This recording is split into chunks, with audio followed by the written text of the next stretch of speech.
Mikls, sveicināts. Prieks tev te redzēt. Bet kur tev parasti var redzēt vai satikt?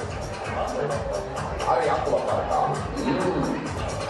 Man ļoti interesē, ar tiem alkoholiem ir skaidrs, bet vai nav grūti orientēties ar šitādu visādu sīrupu un piedelu pasaulē? Kas šitas konkrēti? Tas ir sīrupiņš kaut kāds. Cukursīrups, principā tādu varētu arī mājas apstākļos pats iztaisīt. Bet labi ir, ka tomēr ir kaut kā rūpnieciski uztaisīts tavā vietā, vai ne? Te varbūt kokteilis kaut kāds aucies interesanti. Aizvīni, ja? Labi, lai tev veicās. Nu, un rimants, ja? Tev rimants. Kur tu parasti grozies? Ir šeikerē. Apkārt grozies. Un kur? Nu, kur strādā? Jā, tas bija tā. Sapratu. Tu esi paņēmis strādāt ar tādiem brandiem pamatīgiem. Jā, tas ir. Galvenais brands Bacardi, ja, un ļoti brandīgs sērietis Sprite, vai ne? Un arī Monika, kas konkrēti pa sīrupiņu? Aboli. Labi, un tev varbūt arī nosaukums tavu kokteili, kāds ir nosaukt? Jā, Apple Sin. Apple un kas? Apple Sin. Labi. Grēka ābols būs, Sin mums būs tagad, un te būs vienkārši ledus karaliene. Labi, kā jums ir viss kārtībā? Sāksim. Tātad Rimants un Mikls. 3, 2, 1, aizējāt!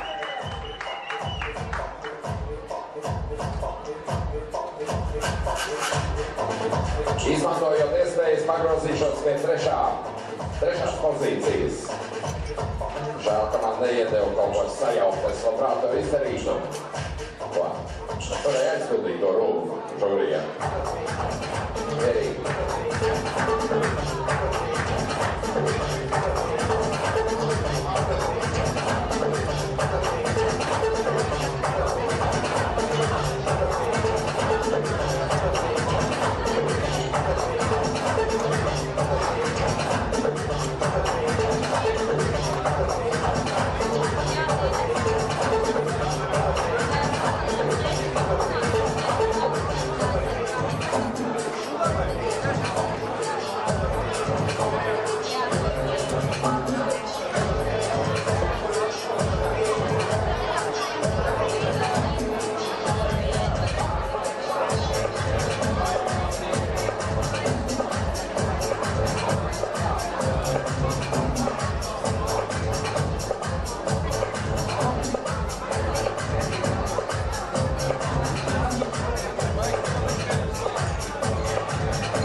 Viens no šiem 8 dalībniekiem tiks deleģēts uz lielo Bacardi Martini Grand Prix, kas notiks jau 41.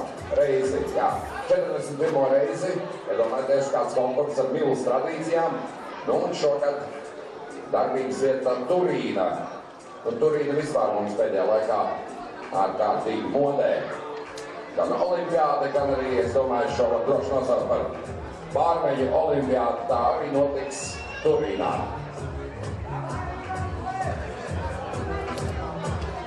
Jā, interesanti abu konkursām pilnīgi dažādā pieeja. Rimants Grēka, kā saka, ābolu maisītājs izmanto minimālu daudzumu, ja minimālu ingredientu skaitu, vismaz alkohola ziņā, bet, doties Mikls klāsts ir diezgan bagātīgs. Jā, paldies.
Jā, ja iepriekšējie 6 konkursanti pārsvarā veidoja sārtu toņu kokteiļus, degustācijas zālēs bija iegājis apskatīties, tur viss ir sarkans. Tad šeit parādās pilnīgi jaunas krāsas, jauni toņi. Domāju, tas būs patīkams pārsteigums degustātoriem un, protams, arī mums. Ledus karalieti, protams, kā jau jūs saprotat, vēl pēc balto. Nu, un grēka ābols ir tipiskā vecās labās Antonovkas krāsā.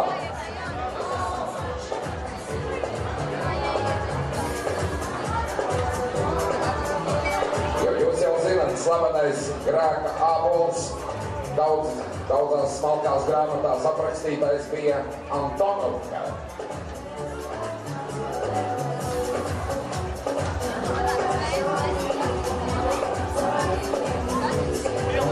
Tas ir labs ērkšķotē līdzīgais, vismaz garš ziņā auglis.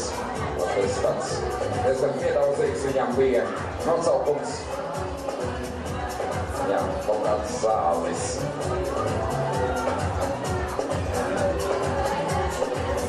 Opriņā! Nu ko?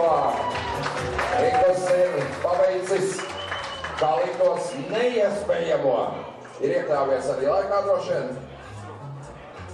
Jā, viss kārtībā. Un laikā iekļāvies arī Rimants. Mums ir klasiskā konkursa pēdējie 2 dalībnieki. Aplaudējam viņiem!